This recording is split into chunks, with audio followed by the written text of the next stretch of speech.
পুৰণি পেঞ্চন ব্যৱস্থা প্ৰৱৰ্তনৰ দাবীত পুনৰ আন্দোলনৰ ঘোষণা কৰা হৈছে। অসম কৰ্মচাৰী পৰিষদৰ ধাৰাবাহিক আন্দোলনৰ কাৰ্যসূচী 24 ডিচেম্বৰৰ পৰা 1 ফেব্ৰুৱাৰী পৰ্যন্ত কৰিব আন্দোলন। 24 ডিচেম্বৰত OPSৰ দাবীত মুখ্যমন্ত্ৰীলৈ প্ৰেৰণ কৰিব স্মাৰক পত্ৰ। কৰ্মচাৰী পৰিষদৰ আঞ্চলিক সমিতিয়ে প্ৰেৰণ কৰিব এই স্মাৰক পত্ৰ। 26ৰ পৰা 31 ডিচেম্বৰলৈ জিলাই জিলাই শিক্ষক কৰ্মচাৰীৰ অৱস্থান ধৰ্মঘট কাৰ্যসূচী। 2ৰ পৰা 10 জানুৱাৰীলৈ ৰাজ্যব্যাপী চলিব গণস্বাক্ষৰ অভিযান। 1 ফেব্ৰুৱাৰীত কৰ্মচাৰী পৰিষদে পালন কৰিব কলা দিৱস। এই কথা জনাইছে পৰিষদৰ প্ৰধান সম্পাদক পংকজ বৰ্মনে।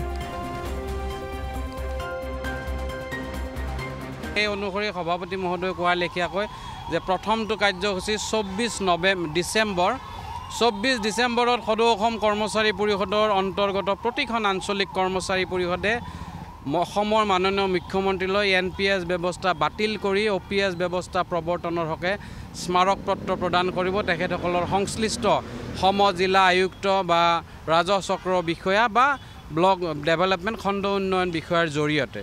আৰু তাৰ পৰৱৰ্তী সময়ত 2 জানুৱাৰীৰ পৰা 10 জানুৱাৰীলৈকে গণস্বাক্ষৰ অভিযান চলিব। অসমৰ প্ৰতিটো শিক্ষানুষ্ঠান প্ৰতিটো চৰকাৰী কাৰ্যালয়ৰ কৰ্মচাৰীসকলৰ এটা স্বাক্ষৰ অভিযান কাৰ্যসূচী গ্ৰহণ কৰা হ'ব NPS ব্যৱস্থা বাতিলৰ হকে।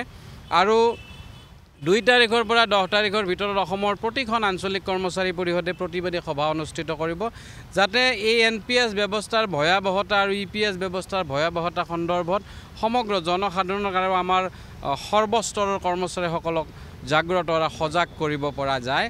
আৰু তাৰ পৰৱৰ্তী সময়তে সেই গণস্বাক্ষৰসমূহ জিলা কৰ্মচাৰী পৰিষদক তেখেতসকলে প্ৰেৰণ কৰিব। জিলা কৰ্মচাৰী পৰিষদে মুখ্যমন্ত্ৰী মহোদয়লৈ প্ৰেৰণ কৰিব।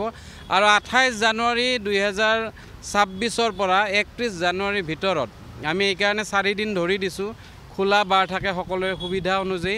2 ঘণ্টীয়া প্ৰতিখন জিলা কৰ্মচাৰী পৰিষদে জিলাৰ সদৰত 2 ঘণ্টীয়া অৱস্থান ধৰ্মঘট কাৰ্যসূচী ৰূপায়ণ কৰিব।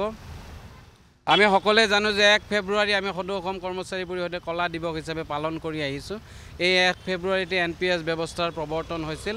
আৰু 2026 চনৰ 1 ফেব্ৰুৱাৰীৰ দিনাখনো আমি কলা বেজ পৰিধান কৰি এই কলা বেজ পৰিধান কৰি কলা দিৱস পালন কৰিম NPS ব্যৱস্থা প্ৰৱৰ্তনৰ বিৰুদ্ধে।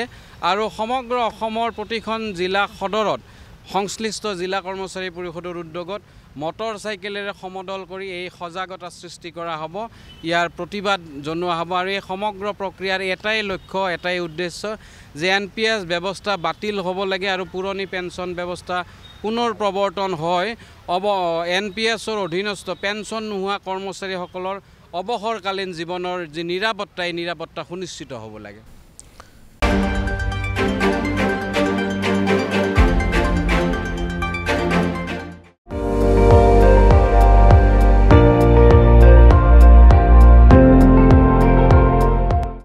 আপুনি চাই আছে ND24, সৰ্বশ্ৰেষ্ঠ নহয় সৰ্বোত্তমৰ দৌৰত।